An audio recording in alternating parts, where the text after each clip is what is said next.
When you use tiles to design your floors and walls, you may encounter a variety of issues after a period of tiling. Tile lippage is one of the issues that might arise.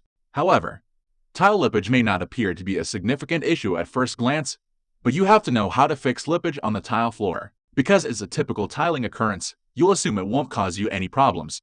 Although minor tile lippage on your floor or wall can be managed, excessive tile lippage can be problematic. When excessive lippage arises in your tiling, you must act quickly to correct the problem. Tile lippage is one of the worst things that can happen to a professional tile installation. If you're not attentive, a little uneven floor or a material fault might jeopardize the entire tile installation operation. Steps to fix lippage or unevenness on tile floor. DIY technique. Tile lippage is when one edge of a tile is higher than the adjacent tile, giving the completed surface an uneven look. Lippage is a tripping danger on the floor and a scrape hazard on the walls. Fortunately, as long as you have the right equipment, repairing this uneven tile issue isn't that difficult. In this video are the steps to fix the lippage on the tile floor. Number 1. Collect the right tools. Fixing the tile lippage is an easy job if you have the right tools. Without proper equipment, you cannot solve the problem. The following are the equipment and materials you'll need to tile an uneven floor. Contractor line, square notch trowel, grinder, mortar, bucket, sponge, brush. Number 2. Find lows and highs. Have a coworker hold one side of the marker line and extend it throughout the space with both sides on the ground to find falls and highs. Check for any differences in the level of the surface. Drag the chalk outline throughout the space and use a construction pencil to indicate any heights and falls you discover. Number 3. Assess the level of the drops. Once the places have been discovered, you'll have to understand how steep they are. It may be accomplished by placing your trowel adjacent to the chalk mark. You'll have to employ a more prominent notch whether the dip is thicker than your digging notch. When putting 12 by 12 inches tiles, you will almost always require a 1/4x3/8 inches square notch. Number 4. Remove dirt. Eliminate any trash, debris, or plaster mix from the ground with a broom. To remove dust, wipe the floor with a cloth. The slate will not lay correctly if the particles of dirt are not removed, and the issue will reappear. Number 5. Mortar mixing. Mixing mortar might be considered an art form. You must understand how to create the correct stability if you desire a solid link and long-term outcomes. You will need to know how to mix mortar properly and what instruments to utilize. Number 6. Fill the gaps.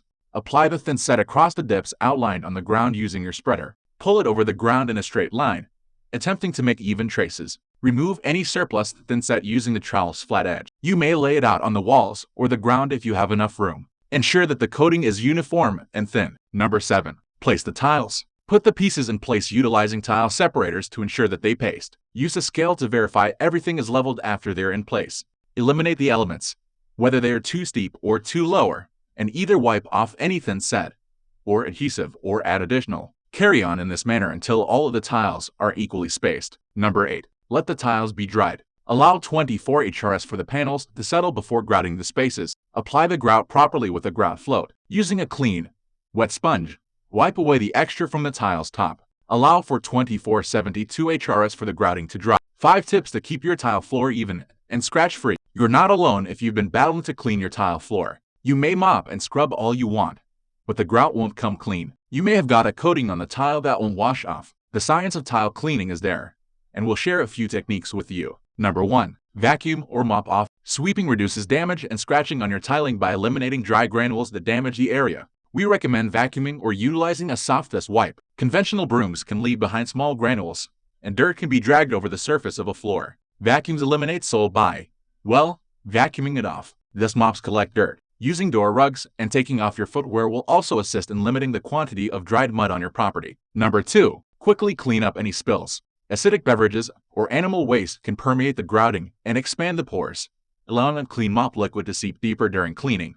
Spills can create stains, and because they are sticky, the filth will be drawn to them. Number 3. Perform a deep cleaning. To maintain your tile in good repair, schedule a thorough cleaning every several months. Throughout these occasions, use a moderate non-abrasive cleanser and a gentle brush to wash the grout thoroughly. High-traffic sections that aren't protected with floor rugs may require additional attention and deep washing. Number 4. Use furniture pads. Dragging items on the tile will undoubtedly cause irreversible damage to the tile floors.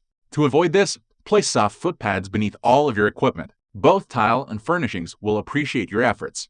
Furniture pads come in circular and square shapes and may be found at your nearest hardware or supermarket. Number 5. Cure any misplacement or problem. If you have a cracked tile or deteriorating grout, take care of it immediately to prevent future harm to neighboring panels and grout. Any professional flooring specialist can rescue the situation and the tiles if you're not into DIY.